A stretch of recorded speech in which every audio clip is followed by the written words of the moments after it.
सहनावतु सहनौ भुनक्तु सह वीर्यं करवावहै तेजस्विनावधीतमस्तु मा विद्विषावहै।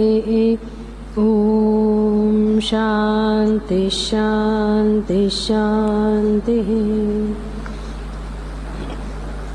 ॐ सदाशिवसमारम्भाम् शङ्कराचार्यमध्यमाम् अस्मदाचार्यपर्यन्ताम् वन्दे गुरुपरम्पराम्। पहलो श्लोक। वेदान्तडिण्डिमास्तत्त्वम् एकमुद्घोषयन्ति यत् आस्तां पुरस्तात् तत्तेजः दक्षिणामूर्तिसंज्ञितम्।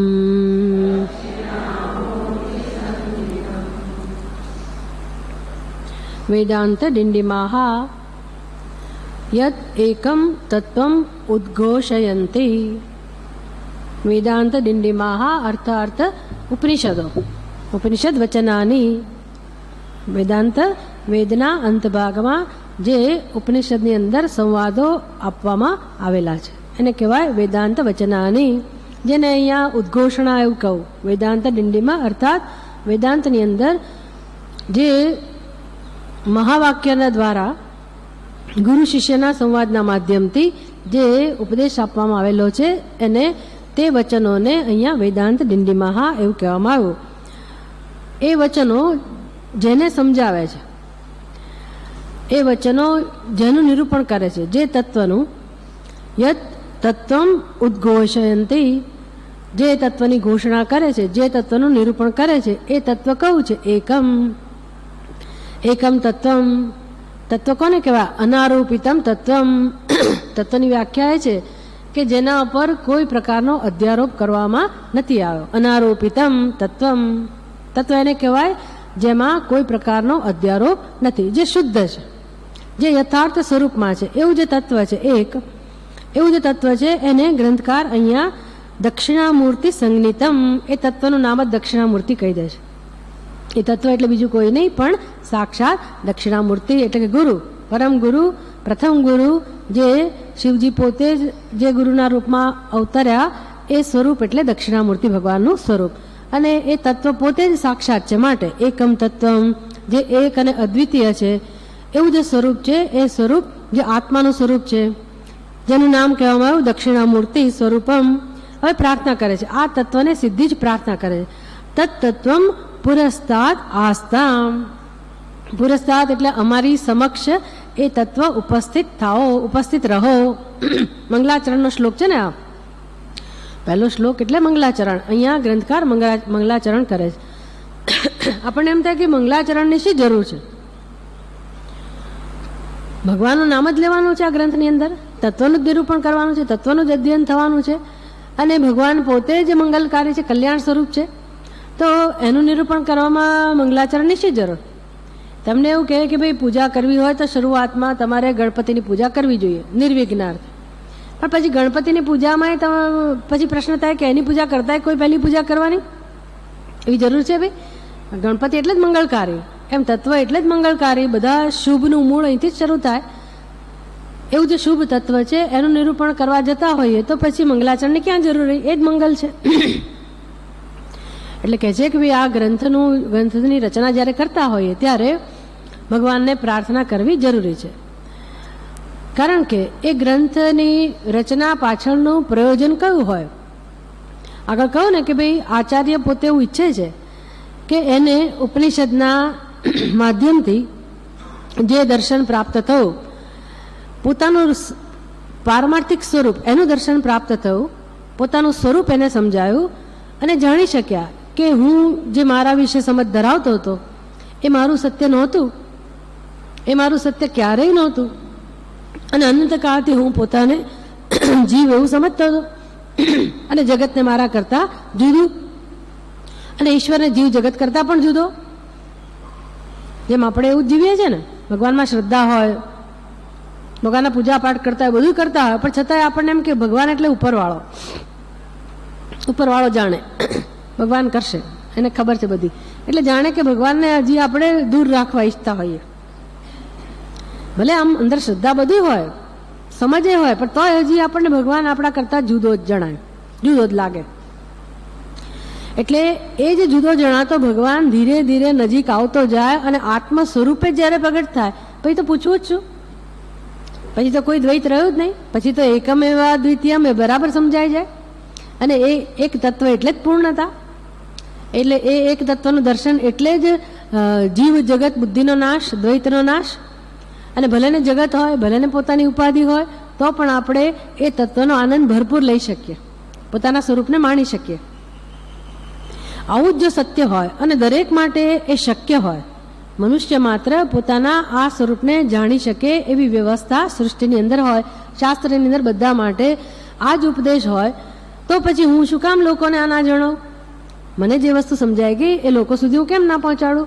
આવું આચાર્ય જ્યારે માનતા હોય અને એ હેતુને ધ્યાનમાં રાખીને આપણા ભલા માટે કે જ્યારે પણ મનુષ્યને અંદર આધ્યાત્મિક ઉન્નતિની ઈચ્છા જન્મે, ભલે હજી એ સંસારી હોય, સંસારમાં રત હોય, અને જરા પણ એને રસ ના હોય શાસ્ત્રમાં, અધ્યાત્મમાં, ઈશ્વરમાં, કંઈ વાંધો નહીં, પણ આ આચાર્યો એવું જરૂર સમજતા હતા, એમને મનમાં એવી શ્રદ્ધા હતી કે ક્યારેક તો આ જીવાત્મા જાગશે જ.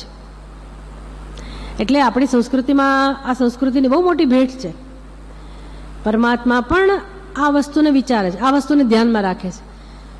એટલે પરમાત્માએ સૃષ્ટિનું સર્જન કર્યું કે જેથી જીવાત્માઓ, દરેકે દરેક જીવાત્માઓ પોતાની નાની મોટી તમામ પ્રકારની ઈચ્છાઓને પૂરી કરી શકે, એ હેતુને ધ્યાનમાં રાખીને ભગવાને સૃષ્ટિનું સર્જન કર્યું.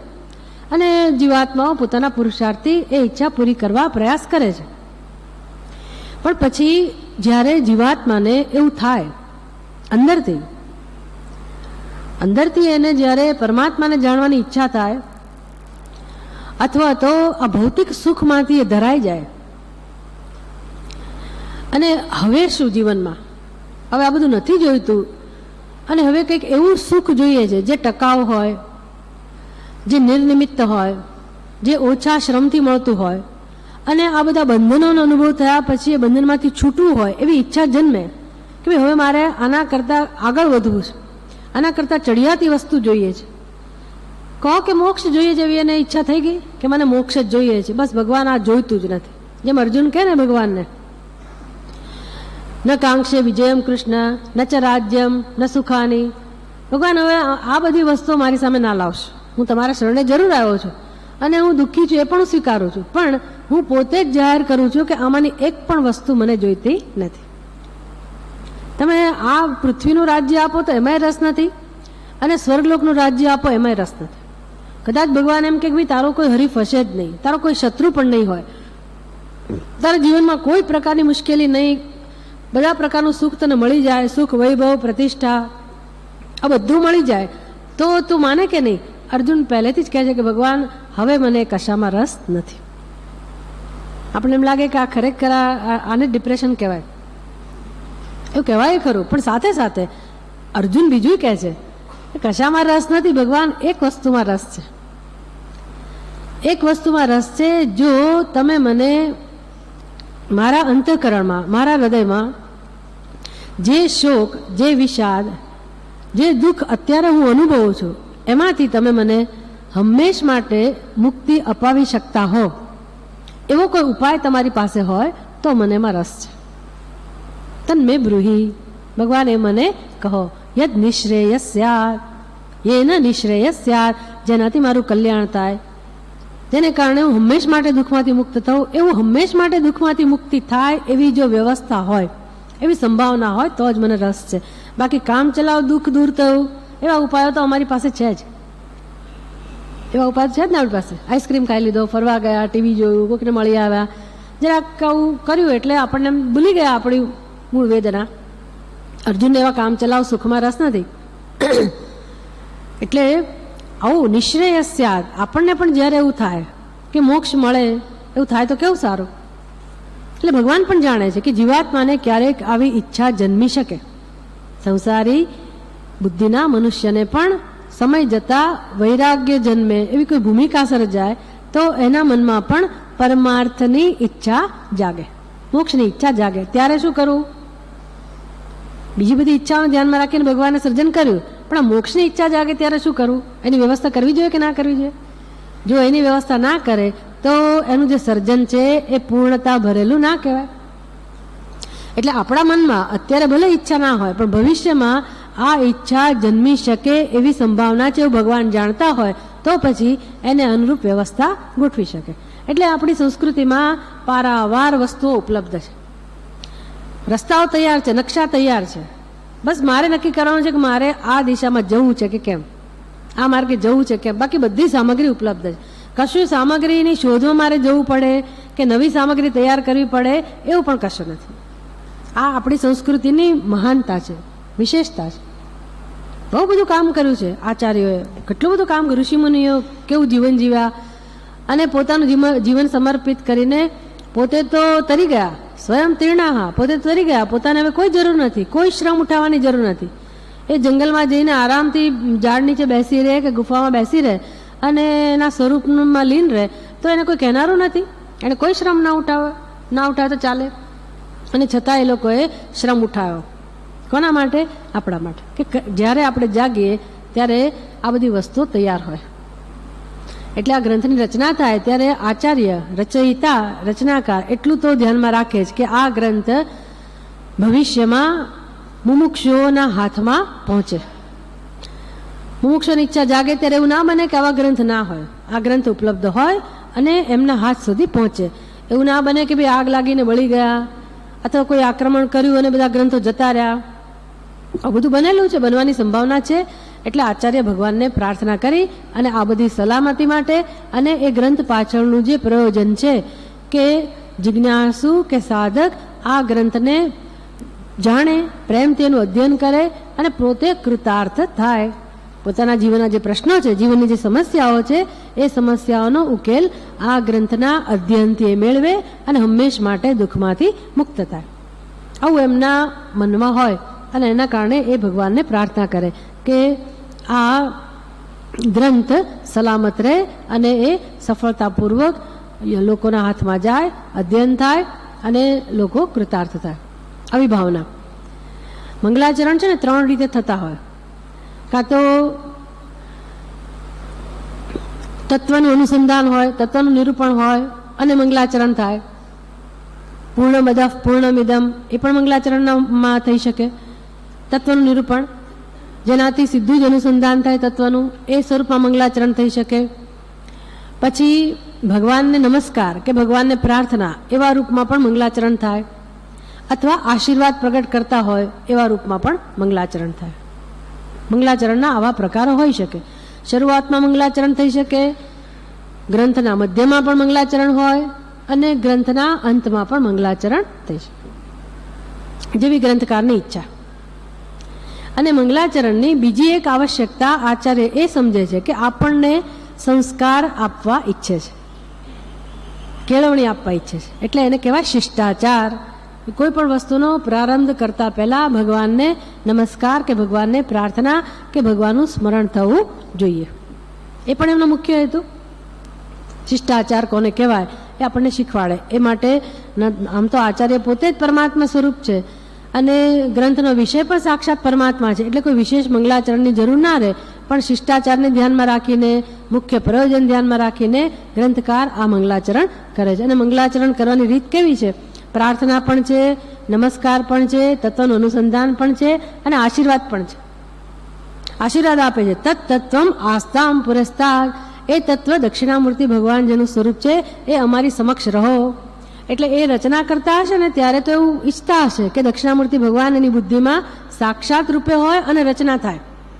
પણ પછી એ ગ્રંથનું અધ્યયન કરનારાઓ સમક્ષ પણ એ દક્ષિણામૂર્તિ ભગવાન હોય. એટલે અત્યારે આપણે ધારો કે એનું અધ્યયન કરવા ઈચ્છતા હોઈએ તો આપણને એમની પૂર્ણ કૃપા પ્રાપ્ત થાય, દક્ષિણામૂર્તિ ભગવાનની. પૂર્ણ કૃપા પ્રાપ્ત થાય એ જો આપણી બહાર હોય અને આશીર્વાદ આપે જુદી વાત છે, પણ દક્ષિણામૂર્તિ તો દરેકનો આત્મા છે. ઈશ્વરો ગુરુરાત્મેતિ મૂર્તિભેદ વિભાગીને વ્યોમવદ વ્યાપ્ત દેહાય દક્ષિણા મૂર્તય નમઃ. દક્ષિણામૂર્તિ ભગવાન એનું સ્વરૂપ કેવું છે? ઈશ્વર, ગુરુ, આત્મા. જે આપણને ત્રણ રૂપે જણાય છે એ તો આપણને જણાય છે કે ઈશ્વર છે, ગુરુ છે અને હું છું. પણ વાસ્તવિકતા શું છે? તો કે ત્રણેયનું સત્ય દક્ષિણામૂર્તિ ભગવાન છે. શિષ્યનું સ્વરૂપ પણ દક્ષિણામૂર્તિ ભગવાન છે, ગુરુનું સ્વરૂપ પણ દક્ષિણામૂર્તિ ભગવાન છે અને ઈશ્વરનું સ્વરૂપ પણ દક્ષિણામૂર્તિ ભગવાન જ છે. તો દક્ષિણામૂર્તિ કેટલા થયા? એક જ થયા ને. એકમ એકમ એવ એક તત્વમ તત્તત્વમ એક એવ. ત્રણ રૂપમાં અભિવ્યક્ત થયું છે. ઈશ્વર, ગુરુ, આત્મા. મૂર્તિભેદ વિભાગીને ત્રણ મૂર્તિના રૂપમાં, ત્રણ વિગ્રહના રૂપમાં જાણે કે પ્રગટ થયા છે. પણ વ્યોમવત વ્યાપ્ત દેહાય, આકાશની જેમ એક જ છે પણ ત્રણ રૂપમાં વિભાજિત થઈને એ રહેલા છે. એટલે આપણું તત્વ પણ દક્ષિણામૂર્તિ ભગવાન, ગુરુનું તત્વ પણ દક્ષિણામૂર્તિ ભગવાન, એ જ પોતે સાક્ષાત ગુરુના રૂપમાં છે અને ઈશ્વર એટલે કે મૂળ જે તત્વ ગ્રંથનું અધ્યયન કરવાનું છે એ સ્વરૂપ પણ દક્ષિણામૂર્તિ ભગવાન. ઈશ્વર, ગુરુ અને શિષ્ય અથવા આત્મા, આવું જે તત્વ છે. આસ્તામ પુરસ્તાદ એટલે આપણે જેનું અધ્યયન કરવાનું છે એ તત્વ આપણી બુદ્ધિમાં પ્રગટ થાય, આપણી બુદ્ધિમાં એની કૃપાના રૂપમાં પ્રગટ થાય, એ આત્મરૂપે પ્રગટ થાય, એ યથાર્થ રૂપે આપણને દર્શન આપે, આપણે એનું સ્પષ્ટ જ્ઞાન પ્રાપ્ત કરી શકીએ એવી પ્રાર્થના પણ થઈ અને એમના આશીર્વાદ પણ આપણને મળ્યા કે હા, આ તત્વ બધાની સમક્ષ પ્રગટ થાઓ અને અમને એ તત્વના આશીર્વાદ મળો. એ પ્રકારે તો વેદાંત ડિંડિમાહા તત્વમ એકમ યદ ઉદ્ઘોષયંતી. આ વેદાંતના વાક્યો, ઉપનિષદના વાક્યો જે એક તત્વની ઉદ્ઘોષણા કરે છે. તો બધા જ ઉપનિષદ, આપણા ઉપનિષદની પદ્ધતિ કેવી છે બોધ આપવાની? તો કે દરેકે દરેક ઉપનિષદમાં શિષ્ય અને ગુરુ વચ્ચેના સંવાદો હોય અને શિષ્ય જુદા જુદા પ્રકારનો પ્રશ્ન લઈને જાય. એ શિષ્યની જેવી માનસિક અવસ્થા, જેટલી પરિપક્વતા, એ બધાના આધારે પ્રશ્ન કરે. જેમ કેનો ઉપનિષદનો શિષ્ય ગુરુ પાસે જઈ અને પૂછે કેને શીતમ પતતિ પ્રેષિતમ મનઃ, કેન પ્રાણ પ્રથમ પ્રૈતિયુક્ત, કેને શીતમ પતતિ પ્રેષિતમ મનઃ.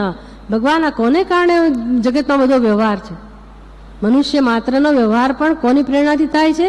અને જગતમાં સમષ્ટિ સ્તરે પણ જે વ્યવહાર થઈ રહ્યો છે એ કોની પ્રેરણાથી થાય છે? અને પછી ગુરુ એનો જવાબ આપે. જવાબ આપવાની રીત પણ અનોખી હોય, પ્રશ્ન પૂછવાની રીત પણ અનોખી હોય. એટલે જેને જે પ્રકારે, જે દ્રષ્ટિબિંદુથી વસ્તુ સમજવી હોય એ પ્રકારે પ્રશ્ન પૂછે અને ગુરુ એ શિષ્યની યોગ્યતા ધ્યાનમાં રાખીને એ પ્રકારે ઉત્તર આપે. તો શ્રોત્રસ્ય શ્રોત્રમ, ચક્ષુષ ચક્ષુઃ, મનસઃ મનઃ, આવો જવાબ આપે ગુરુજી કે ભાઈ જે તત્વની તું પૃચ્છા કરે છે એ તત્વ વાસ્તવમાં કોણ છે? તો કે ચક્ષુનું ચક્ષુ છે, શ્રોત્રનું શ્રોત્ર છે, મનનું પણ મન છે, બુદ્ધિની પણ બુદ્ધિ છે. આવો જવાબ આપે.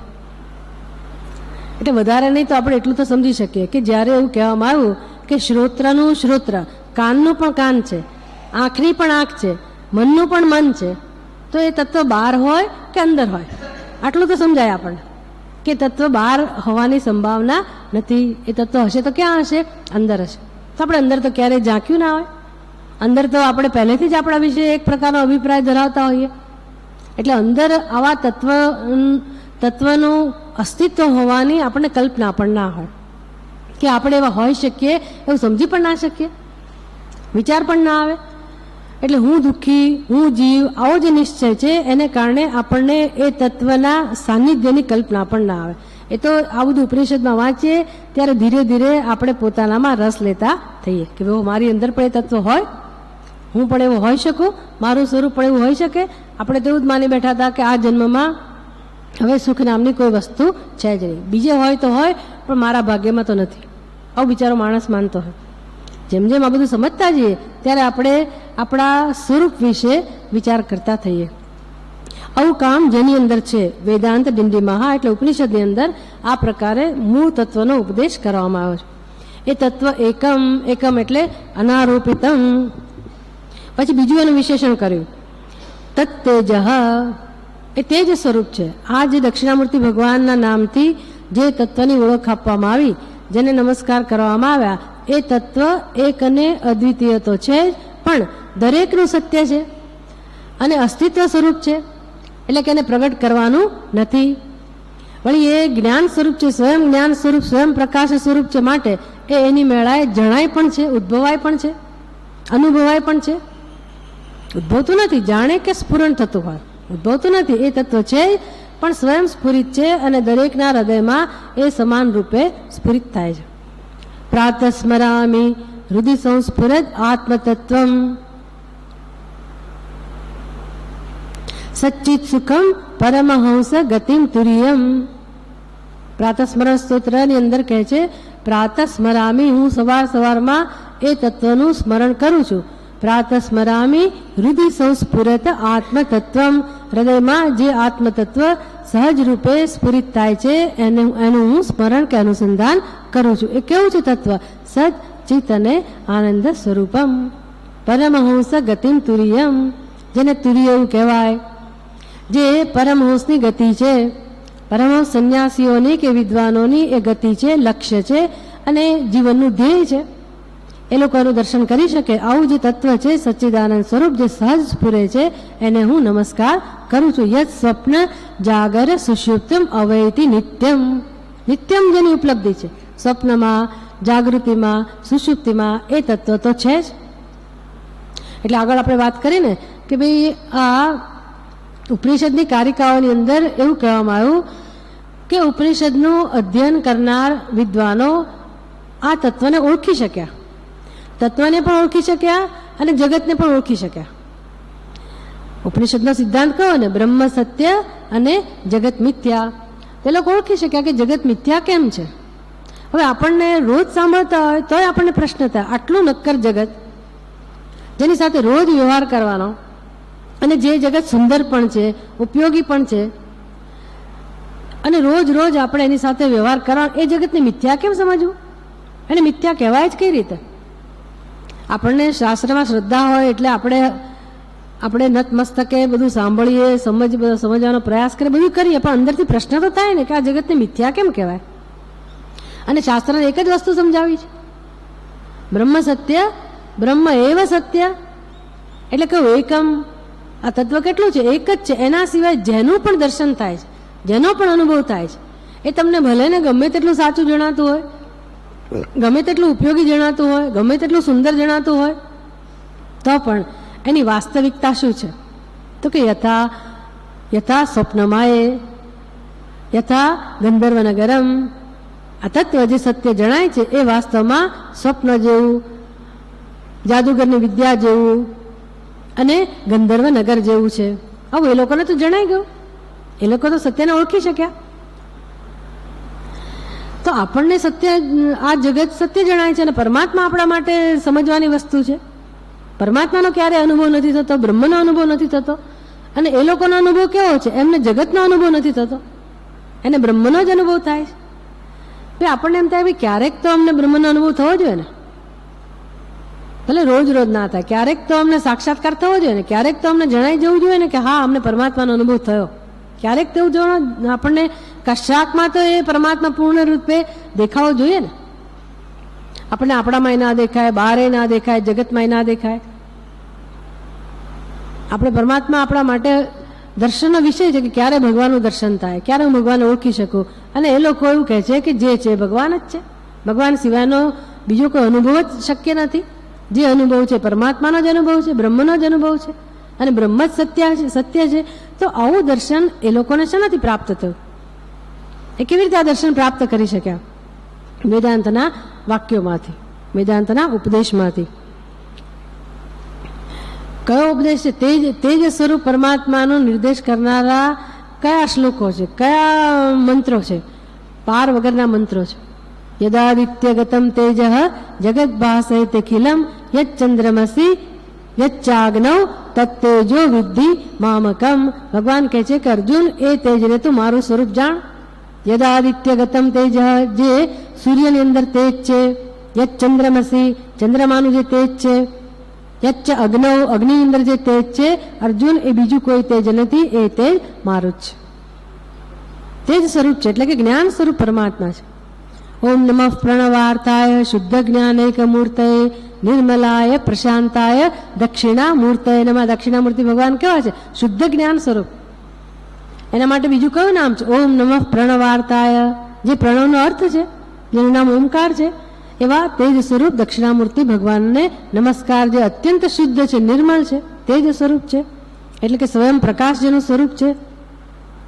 દક્ષિણામૂર્તિ સ્તોત્રની અંદર કહે છે જાનામી ઇતિ તમેવ ભાંતમ અનુભાતિ સર્વમ યસ્ય ભાષા સર્વમિદમ વિભાતિ. એ તેજ કેવી રીતે પ્રગટ થાય છે? દરેકની બુદ્ધિમાં સૌ પ્રથમ જાનામી, હું જાણું છું. હું જાણું છું એટલે હું કશુંક જાણું એવું છું એવી રીતે શરૂઆત નથી. હું જાણું છું એટલે હું છું. પહેલો અનુભવ કેવી રીતે થાય છે આપણને? પહેલું જ્ઞાન કેવી રીતે સ્ફુરિત થાય છે આપણા હૃદયમાં? સૌ પ્રથમ જ્ઞાન કોનું થાય છે? હુંનું જ્ઞાન. ભલે ભેળસેળિયું જ્ઞાન હોય, ભલે એમાં અધ્યારોપ હોય, ભલે એમાં અજ્ઞાનનો અંશ હોય, ભલે આપણે એવું કહેતા હોઈએ કે હું મનુષ્ય છું, હું જીવ છું, હું મન બુદ્ધિ છું, ભલે કહેતા હોઈએ, પણ મને જ્ઞાન કોનું થયું? પહેલા જગતના જ્ઞાન થતા પહેલા કોનું જ્ઞાન થયું? મારું જ્ઞાન થયું. એ મારું જ્ઞાન કરાવનારું તત્વ કેવું હોય? એ જ્ઞાનને પ્રકાશિત કરનાર. જેવી રીતે આપણે સુષુપ્તિમાંથી જાગ્યા, સુઈ ગયા હતા ત્યારે પોતાના સ્વરૂપનું ભાન નહોતું. જાગ્યા ત્યારે સૌ પ્રથમ ભાન કોનું થયું? મારું ભાન થયું. તો મારું ભાન કરાવનાર એટલે કે મને મારા આવા જીવ સ્વરૂપનું જ્ઞાન કરાવનાર કોઈ બીજો પ્રકાશ, જે પહેલેથી જ પ્રકાશિત હતો, એ પ્રકાશમાં મને મારા અસ્તિત્વનું ભાન થયું. અને જેને હું જાનામી એવું કહું છું, કે હું જાગ્યો એવું કહું છું. તરત આપણે જાગીએ એટલે પહેલાં પોતાની ઓળખ થાય કે ભાઈ હા જાગ્યા, આ જગ્યાએ સૂતેલા છીએ, આ અવસ્થા. પછી ધીરે ધીરે ધીરે કેટલા વાગ્યા, આજે કયો દિવસ, આજે ક્યાં જવાનું છે, શું શું કરવાનું છે, બધું જ્ઞાન પછી ધીરે ધીરે શરૂ થાય. બધી જાણકારી ધીરે ધીરે શરૂ થાય. પણ સૌ પ્રથમ જ્ઞાન કોનું? પોતાના સ્વરૂપનું. તો એ સ્વરૂપનું જ્ઞાન કોના પ્રકાશમાં પ્રકાશિત થયું? તો કે જે સ્વયં પ્રકાશ પરમાત્મા, જે તેજ સ્વરૂપ છે, દરેકના અંતઃકરણમાં જે હંમેશ માટે સ્ફુરે છે. એ સ્વપ્ન અવસ્થા હોય, જાગ્રત અવસ્થા હોય કે સુષુપ્તિ અવસ્થા હોય, એક પ્રકાશ તો છે જ, એ તેજ તો છે જ. એ તેજના પ્રકાશમાં સૌ પ્રથમ મને મારી ઉપાધિનું જ્ઞાન થાય. એ ઉપાધિમાં જે જ્ઞાનેન્દ્રિયો છે, એ જ્ઞાનેન્દ્રિયોના માધ્યમથી એ ચૈતન્યનો પ્રકાશ જાણે કે જગતમાં જતો હોય, અને જગતના મને જગતના પદાર્થોનું, જગતની પરિસ્થિતિનું, જગતનું ભાન મને થાય. ત્યાં સુધી જગતનું ભાન પણ નથી થતું. તસ્ય ભાષા સર્વમિદમ વિભાતિ, એના પ્રકાશમાં જ બધાનું જ્ઞાન થાય છે. આવું જે તેજ છે દક્ષિણામૂર્તિ ભગવાન, તત્તેજ ન તત્ર સૂર્યો ભાતિ ન ચંદ્ર તારકમ ને મા વિદ્યુતો ભાંતિ. ક્યારે બોલીએ ચા? મંત્ર પ્રાગટ્ય કરે ને, ન તત્ર સૂર્યો ભાતિ ન ચંદ્ર તારકમ. એ તો આપણે અહીંયા બોલીએ, પણ ભગવાનની પૂજા કરતી વખતે પણ કરીએ. કર્પૂર આરતી કરીએ ને ત્યારે પણ આ મંત્ર બોલીએ. ન તત્ર સૂર્યો ભાતિ ન ચંદ્ર તારકમ ને મા વિદ્યુતો ભાંતિ કુતોયમ અગ્નિ. હા, અગ્નિ. વિચાર કરો કે આપણે અગ્નિથી ભગવાનની આરતી, અગ્નિ એટલે દીવો, દીવો પ્રગટાવીને ભગવાનની આરતી ઉતારીએ, પણ આપણને એવી ખબર છે કે પરમાત્માનું સ્વરૂપ કેવું છે, કે હું આરતી ઉતારું કે મેં જે દીવો પ્રગટાવ્યો છે એ દીવાના પ્રકાશથી ભગવાન પ્રકાશિત થઈ શકે નહીં. એ તો આપણે કરીએ, પ્રકાશિત કરીએ ભગવાન, એ આપણી ફરજ છે. પણ સાથે સાથે સમજ પણ છે, કુતયમ અગ્નિ, ભગવાન આ મેં જે પ્રગટાવેલો છે એ દીવો, આ અગ્નિ આપના સ્વરૂપને પ્રકાશિત ના કરી શકે. કેમ ના કરી શકે? કારણ કે આ અગ્નિ પણ કોના પ્રકાશથી પ્રકાશિત છે? અગ્નિ જેના પ્રકાશથી પ્રકાશિત છે, એટલે કે અગ્નિનું સ્વરૂપ, એની શક્તિઓ જેને કારણે છે, એનું કાર્ય જેને કારણે છે. ચંદ્રમાની જે શક્તિઓ છે, ચંદ્રમાનું જે તેજ છે, એ જેને કારણે છે. ચંદ્રમા જેને કારણે જગતના પદાર્થોને પ્રકાશિત કરી શકે, શીતળતા આપી શકે, અમૃત આપી શકે, આ બધું સામર્થ્ય ચંદ્રમાનું જેને કારણે છે. એ જે તત્વ છે, એ જ તત્વ સૂર્યનારાયણની અંદર છે. આ સૂર્યનારાયણ ભલે આખા જગતને પ્રકાશિત કરતા હોય, પણ દક્ષિણામૂર્તિ સ્વરૂપ આવા આત્મતત્વને સૂર્યનારાયણ પ્રકાશિત કરી શકે નહીં. કેમ? કોનું તેજ છે? તત્તેજો વિદ્ધિ મામકમ. ભગવાન કહે છે તો મારું તેજ છે. એ સૂર્યમાં જણાય છે પણ એ સૂર્યનું તેજ નથી. એ ચંદ્રમાં જણાય છે પણ ચંદ્રમાનું તેજ નથી. એ અગ્નિમાં જણાય છે પણ અગ્નિનું તેજ નથી. એ તેજ કોનું છે? મારું તેજ છે. એટલું જ નહીં, એ સૂર્યનારાયણમાં જે તેજ છે, જે સ્વરૂપ છે, એ સ્વરૂપ કોનું છે? સાથે સાથે મારું પણ સ્વરૂપ છે. એટલે ન તત્ર સૂર્યો ભાતિ, એ સ્વરૂપ એવું છે કે સૂર્ય એને ના પ્રકાશી શકે. સૂર્ય આખા બ્રહ્માંડને પ્રકાશવાનું કામ કરે પણ સૂર્ય પરમાત્માના સ્વરૂપને પ્રકાશિત કરવાનું કામ ના કરી શકે. કારણ કે સૂર્યને પ્રકાશિત કરવાનું કામ કોણ કરે છે? પરમાત્મા કરે છે. ચંદ્રમાને પ્રકાશિત કરવાનું કામ સૂર્યમાં કરતો હોય, પર પ્રકાશ હોય ચંદ્રમાનો, પણ એ પ્રકાશ જો સૂર્ય પાસેથી આવ્યો, સૂર્યનો તેજ જ પરમાત્માનું તેજ હોય તો ચંદ્રમાનું તેજ પણ કોનું થયું? પરમાત્માનું જ થયું ને. ન તત્ર સૂર્યો ભાતિ ન ચંદ્ર તારકમ નેમાં વિદ્યુતો ભાંતિ, વીજળી પણ એ પરમાત્માને પ્રકાશિત કરી શકે, વીજળીમાં પણ એવું સામર્થ્ય નથી. તો આ મહાન પદાર્થો, તેજસ્વી પદાર્થો, શક્તિશાળી પદાર્થો આખા જગતને પ્રકાશિત કરતા હોય તો એ પદાર્થો ભગવાન જો તમને પ્રકાશિત ના કરી શકતા હોય તો આ મારો પ્રગટાવેલો અગ્નિ દીવો એ શું તમને પ્રકાશિત કરી શકે? ના કરી શકે. અને છતાંય હું આરતી ઉતારું છું, પણ આ સમજ સાથે. તો એ તત્વને કોણ પ્રકાશિત કરે? ભગવાન. પણ ક્યાં રહીને પ્રકાશિત કરતા હશે? આ સૂર્યનારાયણને પ્રકાશ આપનાર ભગવાન, ચંદ્રમાને પ્રકાશ આપનાર ભગવાન, કે તારાઓને પ્રકાશ આપનાર ભગવાન, કે વિદ્યુતને પ્રકાશ આપનારા ભગવાન ક્યાં રહીને પ્રકાશતા હશે? આપણે આંખો બંધ કરી દઈએ તો સૂર્ય ગમે તેટલો તેજસ્વી હોય એ મને પોતાનું દર્શન ના કરાવી શકે. ચંદ્રમાં પણ પૂર્ણિમાનો ચંદ્ર હોય, બહુ સરસ હોય, એ પણ શીતળતા પ્રદાન કરનારો હોય, પ્રકાશથી ભરેલો હોય, પણ આપણે આંખો બંધ કરીને સૂતેલા હોઈએ, અગાશીમાં જ સૂતા હોઈએ, અને પૂર્ણિમાનો દિવસ પણ હોય તો પણ એ ચંદ્રમાનું સામર્થ્ય નથી કે પોતાની ઈચ્છાથી આપણને એનું દર્શન કરાવી શકે. એની જે અલૌકિક આભા કે એની જે દિવ્ય શક્તિઓ છે એ કદાચ આપણને પ્રભાવિત કરે. કારણ કે મનનો કારક છે એટલે મનની અંદર જાત જાતને અને આપણે જાગી જે જુદી વાત છે, પણ આપણે આંખો બંધ કરીને ઘસઘસાટ સૂતેલા હોઈએ તો એ ચંદ્રમાં પોતાનું દર્શન આપણને ના કરાવી શકે, સૂર્ય પણ ના કરાવી શકે, ના તો તારાઓ, ના તો વીજળી. તો એ બધાનું દર્શન કોણ કરાવે છે? સૂર્યનું દર્શન કરાવનાર કોણ છે? ચંદ્રમાનું દર્શન કરાવનાર કોણ છે? મારી આંખો ખોલું તો મારા ચક્ષુના માધ્યમથી મને સૂર્યનું દર્શન થાય. મારી આંખો ખોલું તો મારા ચક્ષુ ચંદ્રમાનું દર્શન કરાવી શકે. એવી જ રીતે તારાઓનું દર્શન કરાવી શકે. પણ આ બધાના દર્શન માટે મારી આંખો ખુલવી જોઈએ. આંખો ખુલી હોય, આંખો ખુલી એટલે દર્શન થાય એવું નક્કી છે? તમે મારી સામે ભલે જોતા હો, એટલે કે હું માની ના લઉં કે તમે મારી સામે જ જુઓ છો. માની ના લો, માની ના લેવાય. કેમ? તો કે તમારું મન ક્યાંક બીજે હોય, કે ઘરની વાત યાદ આવી ગઈ હોય, ક્યાંક મન આડે પાટે ચડી ગયું હોય, એવું બને. એટલે વસ્તુ શોધતા હોઈએ પણ આંખો ખુલ્લી હોય, વસ્તુ સામે પડી હોય તો એ વસ્તુ આપણને દેખાય નહીં. એનું કારણ શું હશે ભાઈ?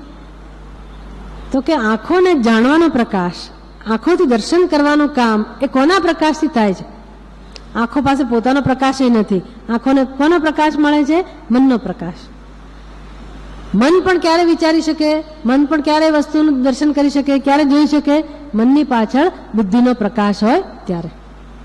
અને બુદ્ધિ પણ એ વસ્તુમાં ક્યારે પોતાનું ધ્યાન કેન્દ્રિત કરી શકે? જે વસ્તુને જોઈએ છે એ વસ્તુને બરાબર ઓળખી શકે, એનું જ્ઞાન પ્રાપ્ત કરી શકે, એને વસ્તુ મેળવી શકે, આ બધો વ્યવહાર થાય એ માટે કયો પ્રકાશ જરૂરી છે ભાઈ? બુદ્ધિ માટે કોનો પ્રકાશ છે? બુદ્ધિ કોના પ્રકાશમાં પ્રકાશિત છે? ચૈતન્યના પ્રકાશ, આત્માના પ્રકાશ. તો છેવટે જે તત્વ સૂર્યનારાયણને પ્રકાશિત કરે, ચંદ્રને પ્રકાશિત કરે, તારાઓને પ્રકાશિત કરે, વીજળીને પ્રકાશિત કરે, આખા બ્રહ્માંડને પ્રકાશિત કરે, એ તત્વને પ્રકાશિત કરનાર કોણ થયું? એટલે કે એ તત્વ ક્યાં હશે? કોના રૂપમાં તમને પ્રાપ્ત થયું? કોના રૂપમાં મળ્યું? એ તત્વ બીજું કોઈ નહીં પણ મારું આત્મ સ્વરૂપ, હુંનું મૂળ સ્વરૂપ. એ તત્વ ક્યારે ન હોય એવું ના બને.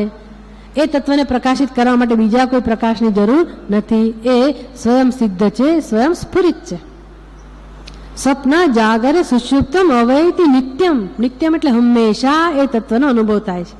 તમે સૂઈ ગયા હો, સ્વપ્ન જોતા હો કે જાગ્રત અવસ્થાનો અનુભવ કરતા હો, એ તત્વ એક ધારું એક જ સ્વરૂપમાં સતત સહજ રૂપે અનુભવાય છે. કોઈ પ્રકારના પુરુષાર્થ વગર હું રૂપે એ તત્વ સ્ફુરિત છે જ. એ તત્વ આ ગ્રંથનો વિષય છે કે ઉપનિષદનો વિષય છે કે શાસ્ત્રનો વિષય છે. અહમ એવ વેદ્ય સર્વૈ વેદૈ અહમ એવ વેદ્ય. ભગવાન કહે છે તમે જેટલા પણ ગ્રંથ લઈ આવો અથવા કે જેટલા પણ વિષયો જગતમાં જાણવાના હોય એ બધા દ્વારા પણ અહમ એવ વેદ્ય, હું જે એક જાણવાનો વિષય છું, અને એ છે આપણો આત્મા. આત્મા વારે દ્રષ્ટવ્ય, જેના દર્શનથી યદ જ્ઞાત્વા ન ઇહ ભૂય અન્ય જ્ઞાતવ્યમ અવશિષ્યતે, જેને જાણ્યા પછી કશું જાણવાનું નથી રહેતું. યલ્લાભાદ ન અપર લાભ, જે લાભથી ચડિયાતો બીજો કોઈ લાભ નથી. જે જાણ્યા પછી યેન વિજ્ઞાનેન સર્વમ વિજ્ઞાતમ ભવતી, જે જાણ્યા પછી બધું જણાઈ જાય. જે જાણ્યા પછી કૃતકૃત્યતાનો અનુભવ થાય. હવે જીવનમાં કશું ખૂટે છે એવી લાગણી ના રહે, બધી સમસ્યાઓનો ઉકેલ મળી જાય. જેમ પાણી ઉકળતું હોય, એ ઉકળતા પાણીને ઠંડુ પડવું છે તો અગ્નિ તમે બંધ કરી દીધો, ગેસ બંધ કરી દીધો, પછી એ પાણી ધીરે ધીરે ધીરે ધીરે એનો જે ખળભળાટ હતો, ઉછળકૂદ હતી, એ ધીરે ધીરે બંધ થતી જાય. ક્યારે એ બધી સ્થિર થાય? એની હલચલ ક્યારે સ્થિર થાય? પોતાના સ્વરૂપને પ્રાપ્ત કરે પછી એ પાણી શાંત થઈ જાય. પછી એમાં કોઈ ઉકળાટ ના હોય, પછી એમાં ખદબદ ના હોય, પછી કોઈ હલચલ ના હોય. એમાં જીવની અંદર ખદબદ ખદબદ ખદબદ ઉત્પાદ ચાલ્યા કરે છે ને, બેચેની, આ બધું પછી શાંત થઈ જાય.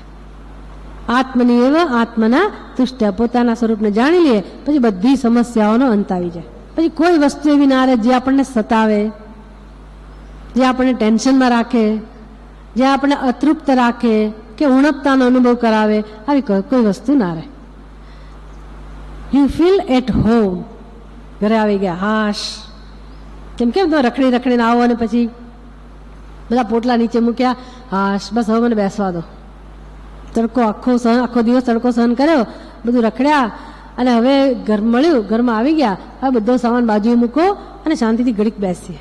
એ શાંતિથી ઘડીક બેસીએ અને જે અનુભૂતિ થાય છે ને, હાશ બધું પતી ગયું. પછી તને કોણે કહ્યું તું બહાર જા?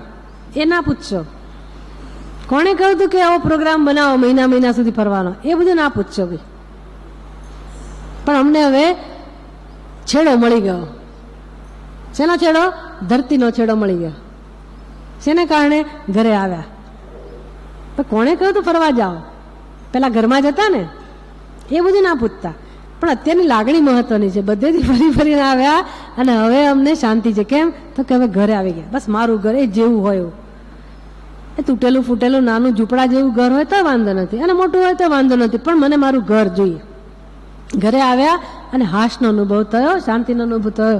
એમ દરેક જીવને આવી શાંતિ જોઈએ છે. દરેક જીવ ઝંખે છે કે ક્યારે મને હાશ મળે. આ ભાવનગરમાં છે ને એક ઘરનું નામ હાશ છે. પહેલા મને બહુ નવાઈ લાગતી, પછી લખ્યું પણ એવું એમ, હા ગુજરાતીમાં હા, પછી ડોટ ડોટ ડોટ અને પછી શ. મને એમ તો આવું કેમ લખ્યું છે? પછી એકવાર ઘરે મારા ઘરમાં ગયા પછી આમ જ્યારે મનથી આમ એક આમ હાશ એવું થયું ને, ત્યારે પેલો અર્થ મને સમજાયો કે આ જે જીવની લાગણી છે ને, આમ હાશ સીધું ના થાય, હાશ એમ બધો થાક ધીરે ધીરે ધીરે નિવૃત્ત થાય. એવી જગ્યા જો હોય, આ સ્થૂળ ઘર તો બરાબર છે, થોડોક વખત આપણને એવો અનુભવ કરાવે, પણ આપણું જે આત્મ સ્વરૂપ છે એ સ્વરૂપનું દર્શન કરીએ ત્યારે હંમેશ માટેની હાશ એવું થઈ જાય.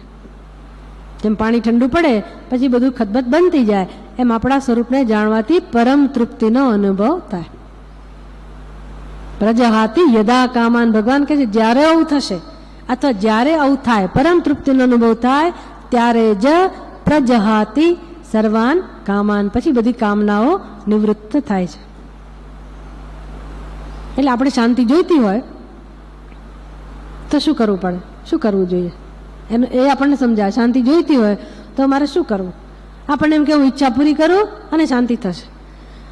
આટલી અનુકૂળતા મળી જાય પછી શાંતિ, આટલી પ્રતિકૂળતા દૂર થાય પછી શાંતિ. આમ આપણે શાંતિને પેન્ડિંગ રાખવામાં કુશળ છીએ. આપણે જ બધું બતાવી દઈએ કે આટલું આટલું છે ને એ બધું વચ્ચે આવે છે. એ બધું જ્યારે બધું હટી જશે ને પછી તો કંઈ વાંધો જ નથી. પછી પછી પછી એમ કરતાં 80 વર્ષ થઈ ગયા, 85 વર્ષ થયા, એવી કોઈ શાંતિ આવતી જ નથી. એટલે એવી શાંતિ ક્યાં છે? કોનું સ્વરૂપ છે? શેનાથી મળે? જેનાથી મળે એ જેનું સ્વરૂપ છે એનું નામ છે દક્ષિણામૂર્તિ ભગવાન, અને એ છે આત્મા, પોતાનું આત્મ સ્વરૂપ. આ તેજ જે તેજ, જે તેજ સ્વરૂપ છે, તેજોનું પણ તેજ છે, જ્યોતિની પણ જ્યોતિ છે, શાંતિની પણ શાંતિ છે.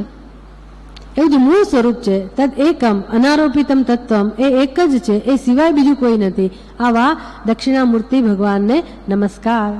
એ આ ગ્રંથનો વિષય પણ છે. સંજ્ઞાર્થમ દક્ષિણામૂર્તિ સંજ્ઞિતમ, સંજ્ઞિત એટલે નામ આપ્યું, એ તત્વને નામ આપવામાં આવ્યું દક્ષિણામૂર્તિ.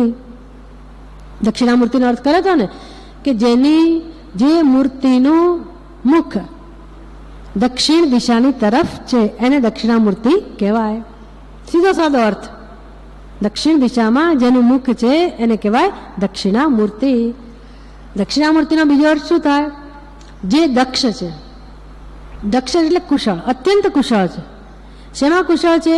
તો કે આપણા જીવનમાં જેટલા પણ કષ્ટ છે, જેટલી પણ મુશ્કેલી છે, જેટલું પણ દુઃખ છે, અને દુઃખનું કારણ જે અજ્ઞાન છે, એને નિશેષતયા એનો નાશ કરવામાં જે નિપુણ છે. હવે આપણે બીમાર પડ્યા હોઈએ તો આપણે સામાન્ય રીતે જે ડૉક્ટર પાસે જઈએ પહેલાં જાણી તો લઈએ ને કે ડૉક્ટર ખરેખર કંઈક જાણે છે. નહીં ત્યારે આપણા ઉપર જ એક્સપેરિમેન્ટ કરવાના હોય તો આપણે જોખમ ના લઈએ. એટલે કુશળ હોય એવા ડૉક્ટર પાસે આપણે જઈએ, જેથી આપણને ખબર પડે કે જે નિદાન કરશે યોગ્ય હશે, અને આપણે એક નિદાન જાણીને એની દવા કરી શકીશું, અને તો આપણી મુશ્કેલી દૂર થશે. એમ આપણા જીવનમાં પાર વગરની સમસ્યાઓ છે, પાર વગરની, અને એનું કારણ આપણે જાણતા નથી. આપણને જે કારણ જણાય એ કારણ આપણે દૂર કરવા પ્રયાસ કરતા જ હોઈએ છીએ. આપણી રીતે પૂરતો પ્રયાસ કરીએ છીએ. આપણી જેવી સમજ, જેવી શક્તિ, જેવું સામર્થ્ય, એ પ્રકારે આપણે આપણી રીતે પ્રયાસ કરીએ. આપણે ભગવાનને પ્રાર્થના કરીએ, ભગવાનની મદદ મેળવીએ, ઘણું બધું કરીએ, ઉપાસના કરીએ, મંત્ર તંત્ર જે કંઈ વિધિ વિધાન હોય બધું કરીએ, પણ તો પણ આપણી સમસ્યાઓ હંમેશ માટે નિવૃત્ત થતી નથી. આપણું દુઃખ છે એ જતું જ નથી, નિરાશા જતી જ નથી. એટલે હવે આપણને એવો રસ હોય કે કોઈ એવા કુશળ ગુરુ હોય જે આપણા બધા જ પ્રશ્નોને, નાનામાં નાના પ્રશ્નને પણ ઓળખી શકે, આપણી બધી જ સમસ્યાઓને, બધી નબળાઈને, બધી જ વસ્તુને જાણી શકે એટલું જ નહીં, એનો ઉપાય બતાવી શકે, અને એનો નાશ કરવામાં જે સમર્થ હોય એવા ગુરુની આપણને જરૂર છે. એ ગુરુ જે છે એનું નામ છે દક્ષિણામૂર્તિ. દક્ષિણામૂર્તિ ભગવાન જેનું સ્વરૂપ તેજ સ્વરૂપ છે, જે એક છે, એવા દક્ષિણામૂર્તિ ભગવાન અમારી સમક્ષ રહો, અમને આશીર્વાદ આપો, અમારી બુદ્ધિમાં અમારી સામે રહો, અને અમે જે અધ્યયન કરીએ છીએ એ અધ્યયનનો વિષય એ દક્ષિણામૂર્તિ ભગવાન જ છે. માટે એમના સ્વરૂપને અમે સારામાં સારી રીતે ઓળખી શકીએ. એ સ્વરૂપને ઓળખવાની રીત એવી છે કે આપણી અને એમની વચ્ચે કોઈ પ્રકારનું અંતર ન રહે. એટલે એ દક્ષિણામૂર્તિ ભગવાન આપણો આત્મા જ બની જાય. આત્મા બની જાય એવું નહીં, આત્મા છે જ એવું આપણે જાણી શકીએ, અને આપણે આપણા ખોટા ખ્યાલને, અજ્ઞાનને, ખોટા સંસ્કારને, રાગદ્વેષને, આપણી બધી નબળાઈઓને, એને જેને આપણે સત્યતા આપીએ છીએ એને એના સ્વરૂપને ઓળખ્યા પછી કે આ બધું અજ્ઞાનમાંથી જન્મેલું છે, એમાં કોઈ સત્ય નથી, અને જ્યારે હું દુઃખી છું ત્યારે પણ મારું સત્ય તો આ દક્ષિણામૂર્તિ ભગવાન જ છે, સચ્ચિદાનંદ સ્વરૂપ પરમાત્મા જ મારું સત્ય છે. તો શું કામ હું ખોટી માન્યતાઓને સત્યતા આપું?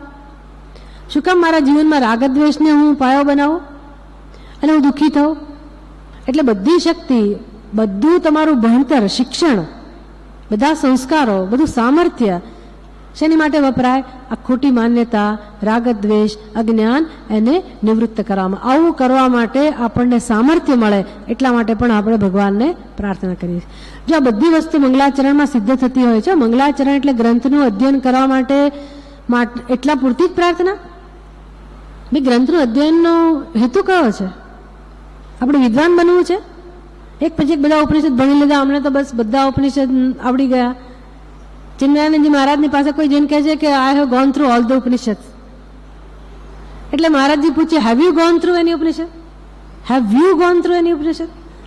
તારામાંથી બધા ઉપનિષદ પસાર થયા, પણ તમે એકે ઉપનિષદ, તું બધા ઉપનિષદ પસાર થયો, પણ એકે ઉપનિષદ તારામાંથી પસાર થયું ભાઈ?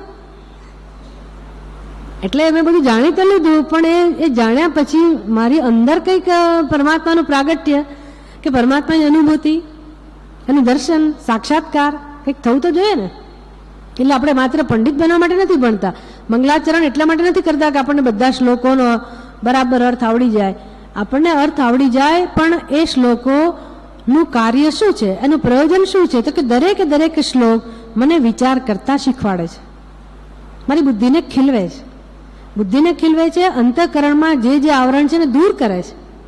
જેમ કમળ હોય, બંધ હોય, કળીના સ્વરૂપમાં હોય, પછી રોજ રોજ એમાંથી એક એક કળી ખીલતી જાય. એ ખીલવા માટે કોની જરૂર હોય? કમળ કોને પ્રિય હોય છે ખબર છે? કમળને શું પ્રિય હોય છે ખબર છે?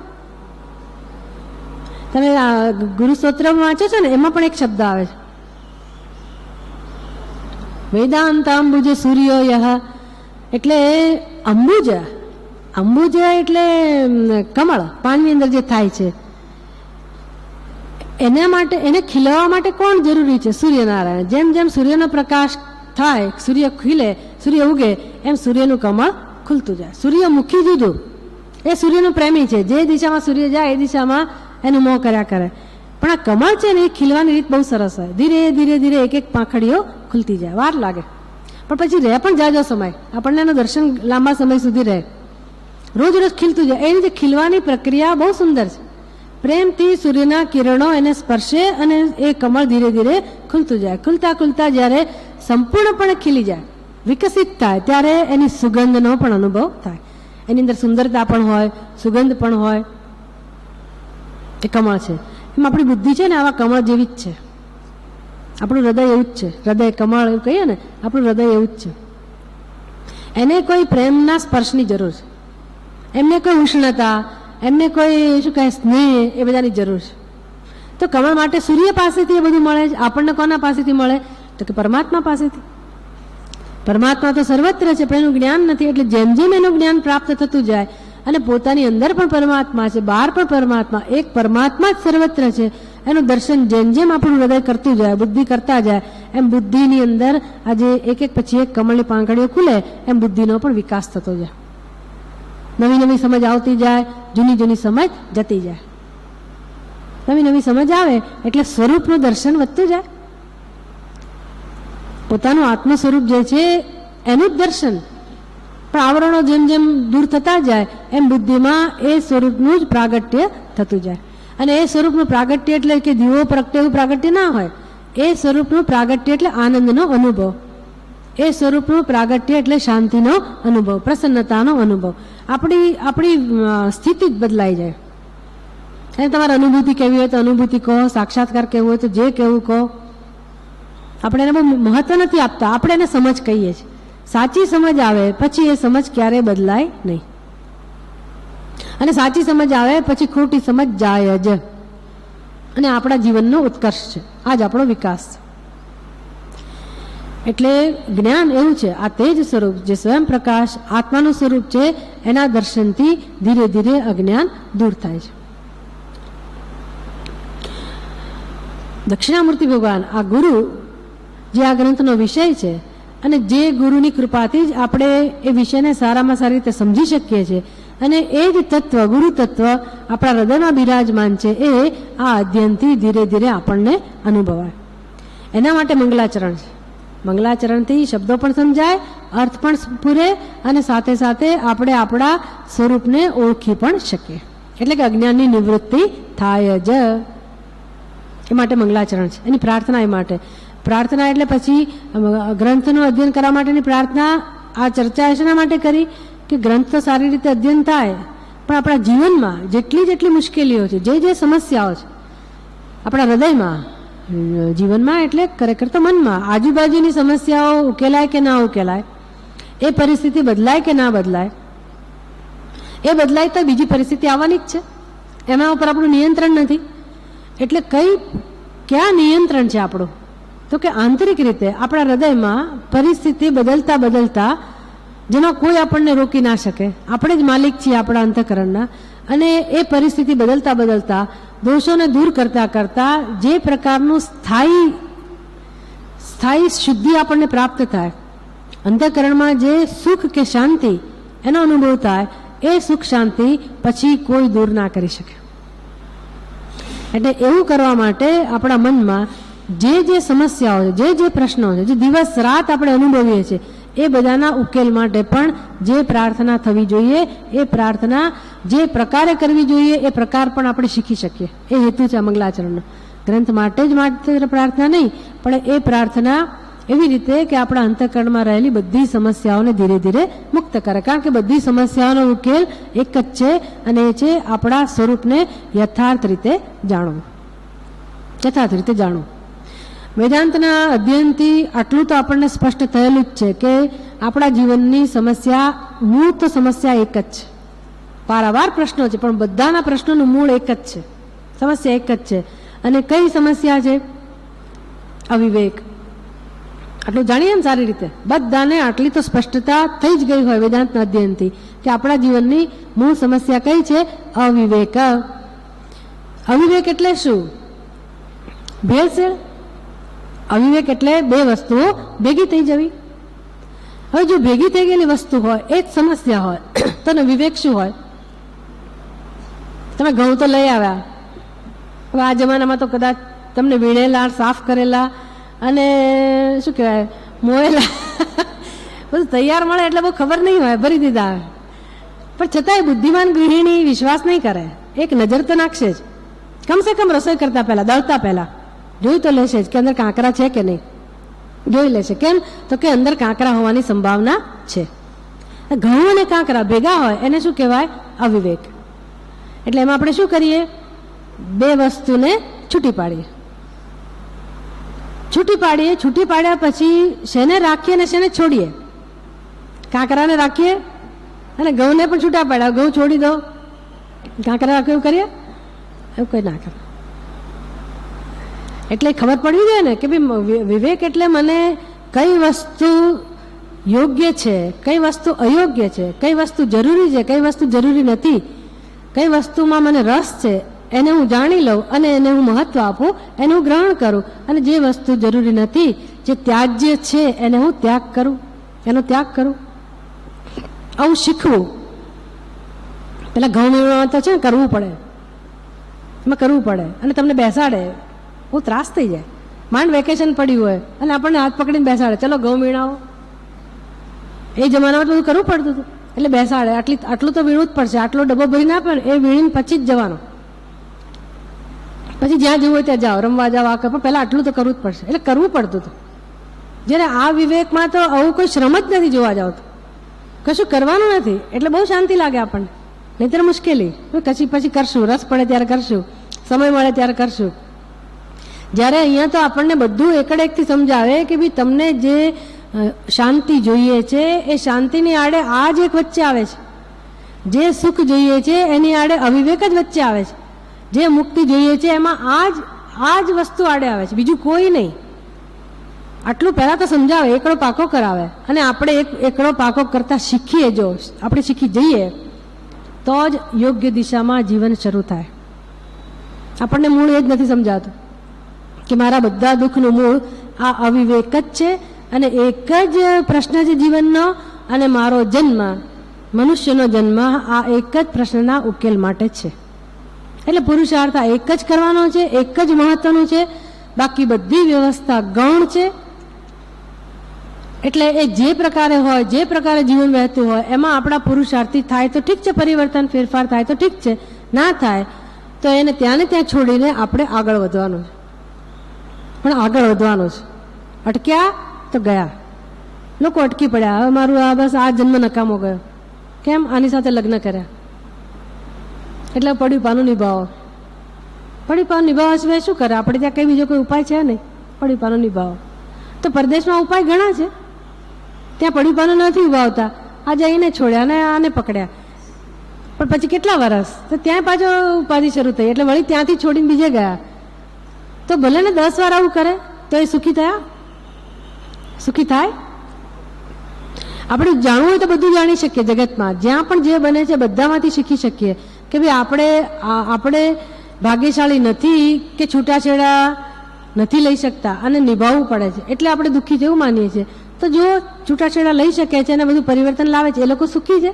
એ લોકો સુખી નથી. તો ઉકેલ ક્યાં છે? એટલે આપણી સંસ્કૃતિમાં થાળી કલ્ચર પહેલેથી જ કહી દીધું કે આવી માથાકૂટમાં પડશો નહીં. થાળી કલ્ચર એટલે શું તમને ખબર છે? આ સ્વામી દયાનંદજી મહારાજના શબ્દો છે આ બધા. થાળી કલ્ચર એટલે આપણે ત્યાં, હું માનું છું ત્યાં સુધી લગભગ બધાના ઘરમાં એક એવો શું કહેવાય આગ્રહ, એક સરસ નિયમ બનાવી દીધો હોય કે ભોજન વખતે થાળીમાં જે આવે એ પ્રેમથી સ્વીકારી લો. બધા એનું અનુસરણ નહીં કરતા હોય. આપણને કારેલાનું શાક ના ભાવે તો આપણે કકડાટ કરીએ કે કેમ આ શાક બને, એવું કરીએ, ચાલુ રહે. પણ છતાંય આપણો મૂળ જેને આગ્રહ કહેવાય ને એ કેવો હોય, શીખવાડે આપણને કે થાળીમાં જે મૂક્યું હોય ને, પીરસાયું હોય ને એ જમી જ લેવાનું. કોણ એવો છે કે જેને ઘરમાં આવું નહીં કહેવામાં આવ્યું હોય, નહીં સાંભળ્યું હોય? ભલે તમે ન જ જમો, જે કરો એ, પણ અંદરથી ખબર છે કે આપણો ધર્મ શું કહે છે, જે ભાણામાં આવ્યું હોય, જે પીરસાયું હોય પ્રેમથી જમી લો. કેમ? દેવતા જ, અન્ન દેવતા જ, ઈશ્વરનો પ્રસાદ છે, ઠાકોરજીને ધરાવેલો છે. આ થાળીમાંથી આવ્યું, થાળીમાં જે છે એ ઠાકોરજીનો પ્રસાદ છે, એને હું આદર આપું અને મારી જરૂરિયાત છે એનો પ્રેમથી સ્વીકાર કરો. આપણી સંસ્કૃતિ કહે છે તમારો જન્મ જ્યાં થયો, જે માતા પિતાના ઘરે થયો, એ ઈશ્વરનો પ્રસાદ છે. બસ પ્રસાદ કહું એટલે શું? માથે ચડાવો. પછી તમને જે પ્રકારનું વાતાવરણ મળ્યું, જ્યાં તમારો ઉછેર થયો, જે પણ સમાજ તમને આજુબાજુ મળ્યો, જેની પણ તમને મદદ મળી, એ બધું શું છે? પ્રસાદ. જે પણ તમારું ભણતર હોય, જે ડિગ્રી હોય, જે તમારા ભાગે હોય, બધું પ્રસાદ. પછી તમારા લગ્ન થયા અને જે પાત્ર મળ્યું એને શું કહેવાનું? પ્રસાદ. પ્રસાદ એટલે પૂરું થઈ ગયું. પછી પ્રસાદ, પછી એ પ્રસાદ એટલે લાડુ હોય ને, વિભૂતિ હોય ને, પાણી હોય ને, જે પણ મળે પ્રસાદ એટલે પ્રસાદ. પછી આપણે એમાં કચકચ નથી કરતા કે મને કેમ અહીંથી વિભૂતિ મળી, અહીંથી કેમ ચણાની દાળ જ મળી. આટલું બધું ઉપર ચડીને મહેનત કરીને ગયા કેદારનાથ, અને જુઓ તો ખરા ચણાની દાળ અને મમરા. આઘાત લાગે આપણને. કેટલી મહેનત કરીને ઉપર ગયા અને અમને એમ કે શિવજીનું ભવ્ય મંદિર અને પ્રસાદમાં શું આપ્યું? કોઈ ચણાની દાળ અમે જિંદગીમાં ખાધી નથી, કાચી ચણાની દાળ. આવું છે કે નહીં? જરાક આઘાત લાગે, આંચકો લાગે, પણ પછી આપણે લઈ આવીએ, પ્રેમથી લઈ આવીએ, અને ન ચવાય તો એક દાળ ખાઈએ, ગમે તેમ કરીને. શિવજીનો પ્રસાદ છે.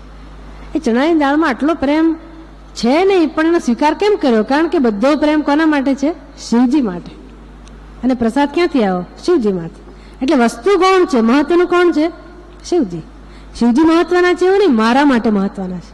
એ તો છે જ મહત્વના, પણ મારા માટે મહત્વના બનવા જોઈએ અને મને એમાં રસ હોવો જોઈએ. મારો પ્રેમ એના માટે હોવો જોઈએ. તો એ જે આપે છે હું સ્વીકારું. સંતાન પણ શું? પ્રસાદ. આમ આખી જિંદગી મૃત્યુ સુધી જે પણ આર્થિક સ્થિતિ, સામાજિક સ્થિતિ, તમારી શારીરિક સ્થિતિ, આરોગ્ય, આ બધું જ એમાં આવી જાય પ્રસાદમાં. આખી સમગ્ર ભગવદ્ ગીતા શીખવાડે છે પ્રસાદ બુદ્ધિ કેળવે. તમારી અંદર બધું સામર્થ્ય છે, તમે સહન કરી શકો એમ છો જ, શું કામ રડો છો? એથી શરૂઆત થાય છે. એટલે થાળી કલ્ચર જે આવ્યું તેનો સ્વીકાર. બધી સમસ્યાઓ એટલે આ બધું ગૌણ બની જાય. મહત્વનું કોણ બને? આ સમસ્યાનો પારમાર્થિક ઉકેલ ક્યાં છે અને આ બધી સમસ્યાઓનું મૂળ ક્યાં છે? બધી સમસ્યાઓનું મૂળ એક જ છે, અને એ છે આપણી બુદ્ધિમાં રહેલું અજ્ઞાન, જેને આપણે જાણતા નથી. એટલે આપણને આ બધા દુઃખના નિમિત્ત જણાય છે. એટલે શરૂઆતમાં કહું, પ્રસાદની જેમ સ્વીકારી લો, પછી આપણને સમજાય કે જે સમસ્યાઓ છે એનું મૂળ એક અને માત્ર એક છે અને અન્યત્ર નહીં, આપણી જ અંદર, આપણી જ બુદ્ધિમાં છે. The problem is you. મને સમજાય તો એનો ઉકેલ ખરો કે નહીં? ઉકેલ ખરો કે નહીં? હવે એનો ઉકેલ લાવવો હોય તો મારે કોનામાં રસ લેવો પડે? બહાર બહુ રસ લીધો, હવે નમસ્કાર, તિરસ્કાર નથી. બહાર બહુ રસ લીધો, બધું જાણી લીધું, બધું ઓળખી લીધું, લેવા જેટલું લેવી લીધું, પણ હવે મને રસ છે અમૃતમાં, રસ છે મુક્તિમાં, રસ છે આનંદમાં, રસ છે. એટલે જગતની વ્યવસ્થાનો લાભ લઈએ, પૂજ્ય ભાવથી વ્યવહાર કરી શકાય, રાગ દ્વેષ વગર વ્યવહાર કરી શકાય, થાળી કલ્ચરને યાદ રાખી શકાય, ઈશ્વરના પ્રસાદ રૂપે જોઈ શકાય. પણ એ ગૌણ છે, એ ગૌણ છે. હવે કોનું મહત્વ છે? મારું. હવે આ જ્યારે હું કહું ને કે મારું મહત્વ, ત્યારે સંપૂર્ણ ઉપાધિ સમજવાની. આત્માનું મહત્વ તો બધા જાણે છે, હું જુદા પ્રકારે અહીંયા વાત કરું છું. મારું મહત્વ એટલે સમગ્ર હું, આ ઉપાધિ સાથેનો હું કે સાથેની હું.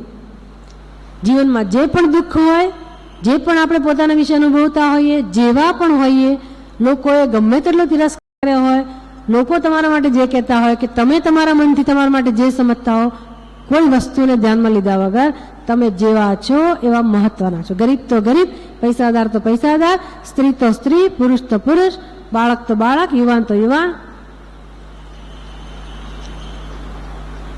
શારીરિક આરોગ્યની દ્રષ્ટિએ સાજા તો સાજા, બીમાર તો બીમાર, વૃદ્ધ તો વૃદ્ધ. જેવી પરિસ્થિતિ હોય, આપણું જીવન મહત્વનું છે અને આપણે મહત્વના છીએ. અને આપણે આપણામાં રસ લેતા થઈશું તો આત્મા સુધી પહોંચી શકીશું. સીધું આત્મામાં જમ્પ લગાવી શકાતો નથી ભાઈ. પહેલાં મને મારી ઉપાધિનો સ્વીકાર કરવો પડે કે ના, મારે જીવવું છે, જીવવું જ છે.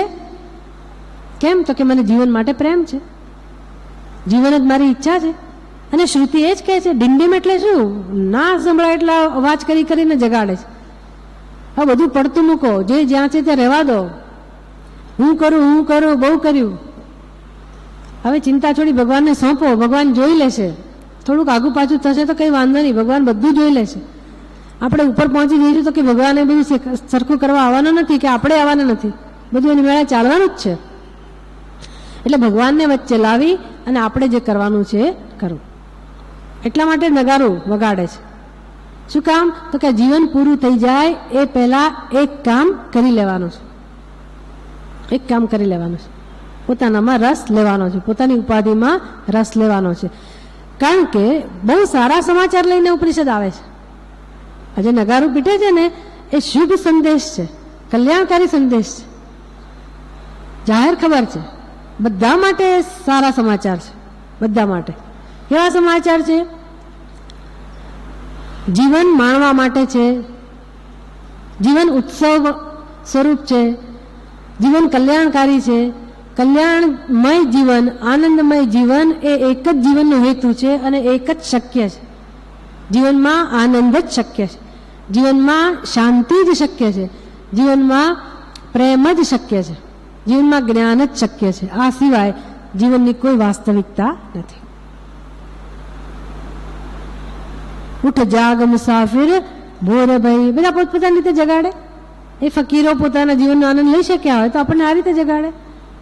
ઉઠ જાગ મુસાફિર ભોર ભઈ, અબ રૈન કહા જો સોવત હૈ. હવે ના સુઈશ, જો સોવત હૈ સો ખોવત. ભલે ને ખોયું, ભલે બધા લઈ જાય, અમને નહીં મળે, ચલાવી લેવાય આવું ના ચલાવી છે. અમને જોઈએ છે ભાઈ. સુઈ રહેવું એટલે શું? ખોઈ નાખવું એટલે શું? તો કે જીવન પૂરું થઈ જશે. અને મનુષ્યનો એક જ દેહ એવો છે કે જેમાં રહીને આપણે આ બધું ઓળખી શકીએ. એટલે વ્યવહારમાં લોકો એટલા ડૂબેલા હોય, એટલા ડૂબેલા, આપણે કહીને થાકીએ કે ભાઈ અઠવાડિયું તો આવો, 2 કલાક તો આવો, કંઈ નહીં, આમાં 1 કલાકની શિબિર તો ભરો. 1 કલાક ના પેલા મરી ગયા ને અમારે જવું જ પડે, પેલાનું આમ થઈને જવું જ પડે. આપણને આશ્ચર્ય થાય કે આટલા વર્ષોના સત્સંગ પછી લોકોની પાસે હજી આ જ જો ખેંચાણ હોય તો જીવ ક્યારે એના જીવનનો ઉપયોગ કરશે? ક્યારે ઉપયોગ કરશે? અને આ સિવાય ઘણી બધી વસ્તુ એવી છે કે જે આપણને પાછળ રાખે છે, આગળ વધવા નથી દેતી. ઘણી બધી વસ્તુઓ જો અહીંથી જ નથી છૂટી શકતા તો પછી અંદરના રાગ દ્વેષ તો આપણને ક્યાં આવવા દેવાના છે? અને આખું જગત છે ને, કોઈ આપણને એવું કહેવાનું નથી કે તમે હવે મુક્તિના માર્ગે જાઓ. આખા જગતની સ્ટાઇલ કેવી હોય?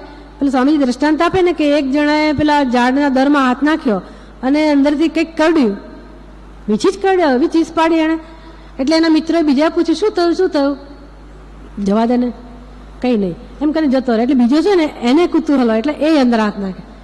એ ચીસ પાડીને બહાર આવે. એમ 10 છોકરાઓ ચીસ પાડીને બહાર આવે, કોઈ બોલે નહીં કે એમાં હાથ નાખવા જેવું નથી. એટલે જગતમાં બધાને ખબર છે કે દુઃખ આમાં જ છે, પણ કોઈ તમને કહે છે નહીં કે તમે ભગવાનનું ભજન કરો કે આ બધું છોડો કે આમાં રસ લો. એવું કહેનારા ઓછા છે. ઘરમાં એ શું નીકળી પડ્યા, રોજ જવાનું. તમારા માતાજીને મારે મળવું પડશે. સવારે બોલાવો છો અને સાંજે બોલાવો છો, શું પણ રોજ બિચારા બહેનોની બહુ ખરાબ સ્થિતિ હોય, ના નીકળવા દે. એટલે આવું તો રહેવાનું જ છે. કહેવાનું એમ છે કે આવું તો રહેવાનું જ છે, પણ તમે એમ કહેશો એટલે જ અમે નથી આવતા, એવું નહીં. લોકો તો આવું જ કહેવાય. આપણે મક્કમ થઈને શીખવાનું છે કે હું મારા જીવનનો સદુપયોગ કરીશ. એ આની પછીના શ્લોકમાં ધીરે ધીરે આપણને સમજાવશે કે કેવી રીતે વિવેક કરતા શીખવું. પણ આપણે શરૂઆત કરી કે શાસ્ત્રનું કહેવું આટલું જ છે કે મનુષ્યના જીવનમાં જે પણ દુઃખ છે એનું કારણ છે એની બુદ્ધિમાં રહેલું અજ્ઞાન, અને અજ્ઞાનનું સ્વરૂપ છે અવિવેક. અવિવેક એટલે બે વસ્તુ ભેગી થઈ જવી. એટલે કોના વિષયમાં બે વસ્તુઓ ભેગી થઈ ગયેલી છે ભાઈ? હું ના વિષયમાં. આપણે જેને હું કહીએ છીએ ને એ શુદ્ધ હું નથી. બસ શાસ્ત્ર આટલું જ શીખવાડે છે કે તમે જેને હું તરીકે ઓળખો છો એ તમારું યથાર્થ સ્વરૂપ નથી. અને જો તમે તમને જ ઓળખી લેશો, ભાઈ ઉપનિષદ કહે છે એવું નથી કહેતું કે તમે જગતને ઓળખી લો, તમારા પડોશીને ઓળખી લો કે તમારા સ્વજનોને ઓળખી લો, મિત્રોને ઓળખી લો. ભાઈ બધા જેવા છે ત્યાં ભલે રહ્યા, તમે તમને ઓળખી લો, તમારા સ્વરૂપને ઓળખી લો. તમે પોતાના સ્વરૂપને જેવું છે એવું ઓળખશો, એનાથી બધા પ્રશ્નનો ઉકેલ આવી જશે. એટલે અહીંયા કોઈ બીજું મહત્વનું વિશેષ કર્મ પણ નથી કરવાનું. બુદ્ધિમાં અને વિવેક કરીને ખરેખર એ બે જે તત્વો ભળેલા છે એને છૂટાઈ નથી પાડવાના.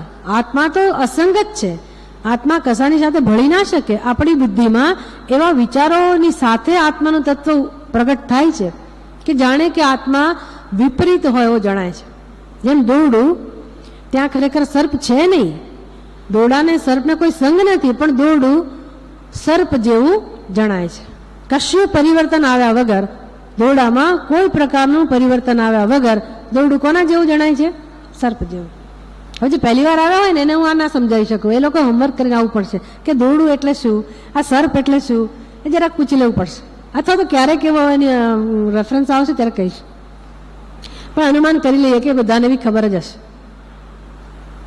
એટલે આ દોરડામાં પરિવર્તન આવ્યા વગર દોરડું સર્પ તરીકે જણાય છે.